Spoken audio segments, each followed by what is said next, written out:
In this topic about risk and money, I want you to do some real soul searching with this and be really brutally honest with yourself, because if you get this right at the beginning and understand and have an awareness of how you feel about risk and how you take risks, then I think it's going to make you a lot better at selling too, because you're going to understand how other people make risks, so that it becomes a really interesting study for you.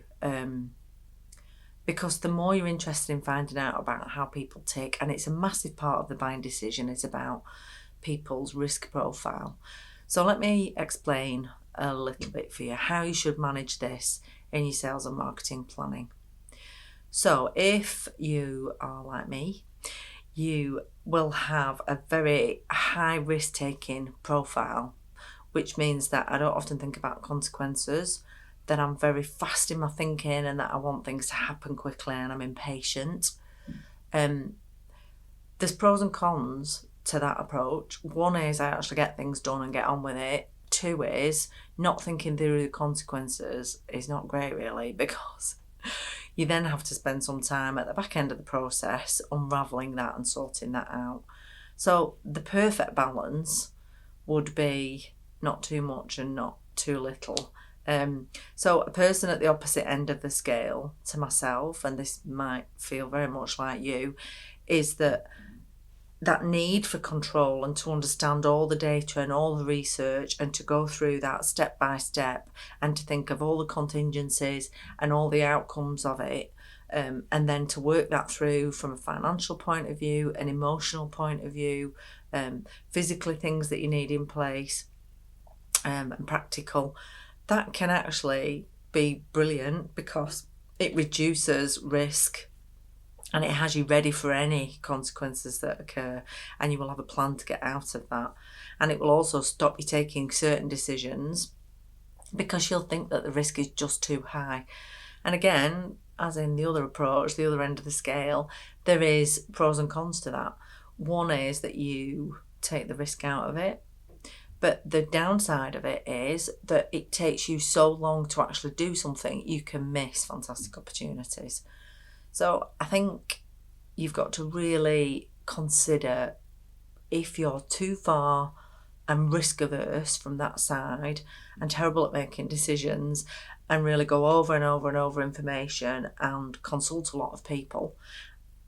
Or if you're here at the other end and you are like me, hurtling around, taking really strange risks, then I think there's got to be a balance. And I've worked really hard to try and bring myself much more into the centre and to really have a different approach to it. And now I have an awareness that when I'm doing it, I know to put things in place, and I have techniques and steps that I do now and templates that I use.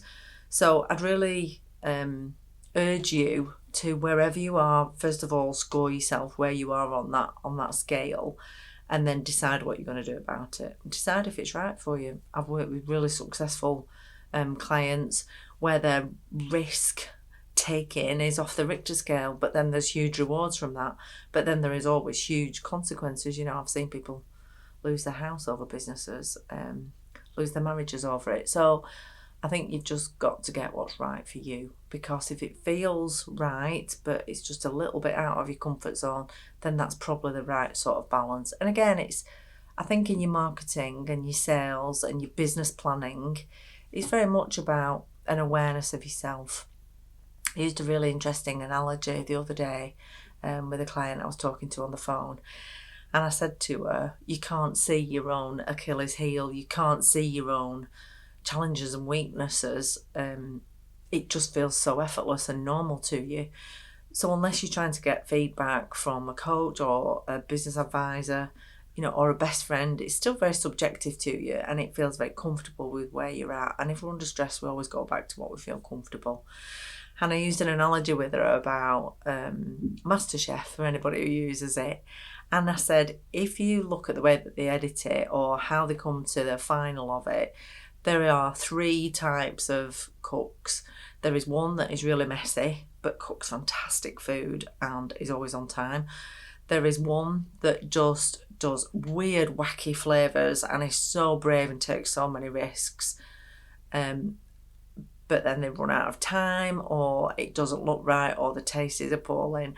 And then there's other ones, third sort of profile, where they take so long that they just run out of time completely. So again, it's thinking which is your Achilles heel in planning. Are you taking too long to do it? Are you too risky and hurtling and throwing money about and not worrying about things? Because you do have to think about your family too in that. I think managing that money aspect of your plan will also tell you what that incline is, what that trajectory is.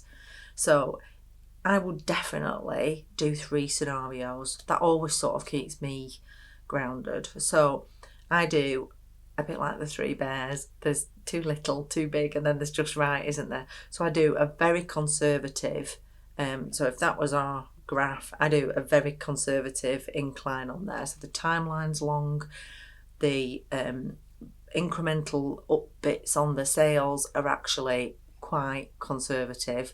And I think, yeah, I could really do that, and that's quite achievable. Then I do a middle one, which is really, okay, that's feeling a bit uncomfortable, but actually I come to the same result and the same sales target, but actually I do that quicker. So the incline's higher. And then I do one that is wacky and crazy, and where you need to take a deep breath and have a big gin and tonic or a very large beer and sit down in a dark room with a towel on your head and think, could I really, really do that? But that is really exciting, or it's really scary. So when you've looked at the 3, it actually starts to feel, you can understand your gauge of what the right level of money is versus the right level of risk. And doing those 2 things really, really helps.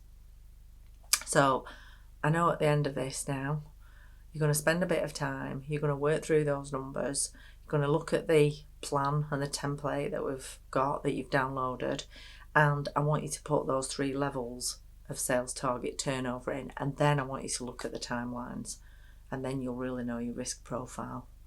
So try it on for size first, takes a lot of risk out of things.